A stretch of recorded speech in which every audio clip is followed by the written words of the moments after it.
یکم اپریل کے دن بولے جانے والے جھوٹ بے شمار لوگوں کی زندگیوں میں زہر گھول دیتے ہیں اور بعض افراد نامعقول شرارتوں کی زد میں آ کر شدید صدمے میں جان تک سے ہاتھ دھو بیٹھتے ہیں، اور کتنے خوش و خرم جوڑے ایک دوسرے سے متعلق ہمیشہ کے لیے شکوک و شبہات کا شکار ہو جاتے ہیں۔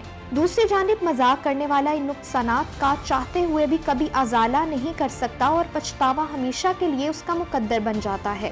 افسوس کا مقام ہے کہ ہم اسلام کی تعلیمات پس پشت ڈال کر اغیار کی عادات و اطوار کے گرویدہ بنتے چلے جاتے ہیں۔ ہمارا دین جھوٹ بولنے سے منع کرتا ہے، اس کے باوجود ہم یہود و نصارہ کی نقالی کرتے ہوئے جھوٹ بول کر اپنے احباب و قربا کو بے وقوف بنا کر ان کے دل آزاری کا باعث بنتے ہیں اور پھر اس کارنامے کو بڑے فخریہ انداز میں لوگوں کے سامنے بیان کرتے ہیں۔ اپریل فول کی حقیقت جاننے کے لیے اگر تاریخ کے اوراق پلٹیں تو معلوم ہوتا ہے کہ مسلمانوں نے اسپین میں تقریباً 800 سال تک حکومت کی۔ اس دوران عیسائیوں نے مسلمانوں کو شکست سے دوچار کرنے اور اسلام کی جڑوں کو اسپین سے اکھاڑ پھینکنے کی بے شمار کوششیں کی، مگر اپنی کسی بھی کوشش میں ان کو کامیابی نصیب نہ ہوئی۔ انہوں نے اپنی پے در پہ ناکامیوں اور مسلمانوں کی طاقت اور قوت کے اسباب جاننے کے لیے اسپین میں اپنے جاسوسوں کو بھیجا تاکہ وہ مسلمانوں کے ناقابل شکست ہونے کا راز پا سکیں۔ ان جاسوسوں نے اپنے آقاؤں کو یہ رپورٹ دی کہ چونکہ مسلمانوں میں تقویٰ موجود ہے اور وہ قرآن اور سنت کی مکمل اتباع کرتے ہیں، حرام کاموں سے بچتے ہیں، اس لیے وہ ناقابل شکست ہیں۔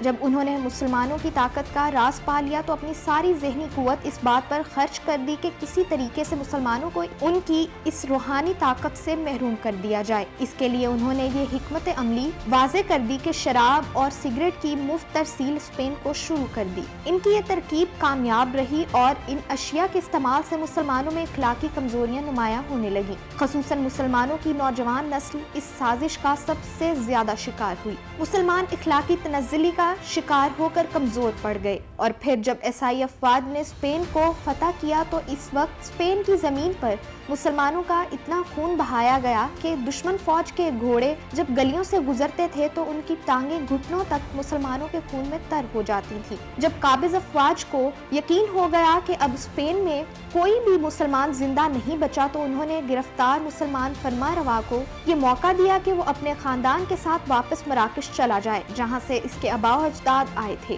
قابض افواج گرناطہ سے کوئی 20 کلومیٹر ایک پہاڑی پر اسے چھوڑ کر واپس چلی گئی۔ جب عیسائی افواج مسلمان حکمرانوں کو اپنے ملک سے نکال چکی تو حکومتی جاسوس گلی گلی گھومتے رہے کہ کوئی مسلمان نظر آئے تو اسے شہید کر دیا جائے۔ جو مسلمان زندہ بچ گئے وہ اپنے علاقے چھوڑ کر دوسرے علاقوں میں جا بسے، وہاں جا کر اپنے گلوں میں صلیبیں ڈال لی اور عیسائی نام رکھ لیے۔ اب بظاہر اسپین میں کوئی مسلمان نظر نہیں آ رہا تھا، مگر اب بھی عیسائیوں کو یقین تھا کہ سارے مسلمان قتل نہیں ہوئے، کچھ چھپ کر اور اپنی شناخت چھپا کر زندہ ہیں۔ اب مسلمانوں کو باہر نکالنے کی ترکیبیں سوچی جانے لگیں اور پھر ایک منصوبہ بنایا گیا۔ پورے ملک میں اعلان ہوا کہ یکم اپریل کو تمام مسلمان گرناطہ میں اکٹھے ہو جائیں تاکہ انہیں ان کے آبائی ممالک واپس بھیج دیا جائے۔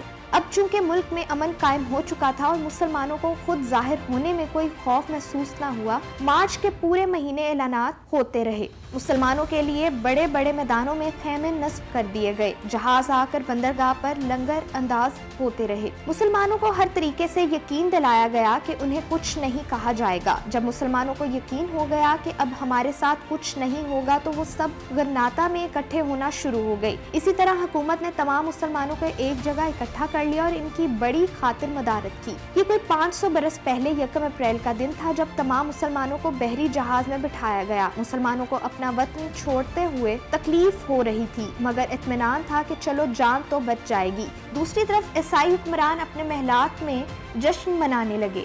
جرنیلوں نے مسلمانوں کو الوداع کیا اور جہاز وہاں سے چل دیے۔ ان مسلمانوں میں بوڑھے، جوان، خواتین، بچے اور کئی مریض بھی تھے۔ جب جہاز سمندر کے عین وسط میں پہنچے تو منصوبہ بندی کے تحت انہیں گہرے پانی میں ڈبو دیا گیا اور یوں تمام مسلمان بیچ سمندر میں تکلیف دہ موت کا شکار ہو گئے۔ اس کے بعد اسپین میں خوب جشن منایا گیا کہ ہم نے کس طرح اپنے دشمنوں کو بے وقوف بنایا۔ پھر یہ دن اسپین کی سرحدوں سے نکل کر پورے یورپ میں فتح کا عظیم دن بن گیا اور اسے 1 اپریل فول کا نام دیا گیا، یعنی 1 اپریل کے بے وقوف۔ آج بھی عیسائی دنیا اس دن کی یاد بڑے اہتمام کے ساتھ منائی جاتی ہے اور لوگوں کو جھوٹ بول کر بے وقوف بنایا جاتا ہے۔ یہ دن منانے سے قبل مسلمانوں کو اس دن کی حقیقت سے آگاہ ضرور ہونا چاہیے کہ اس دن کس طرح مسلمانوں کو دھوکہ دہی سے قتل کر دیا گیا تھا۔ مسلمانوں کے لیے یہ دن کس طرح خوشی کا باعث ہو سکتا ہے۔ اسلام میں جھوٹ کو نفاق کی علامت بتایا گیا ہے اور رسول اللہ صلی اللہ علیہ وسلم نے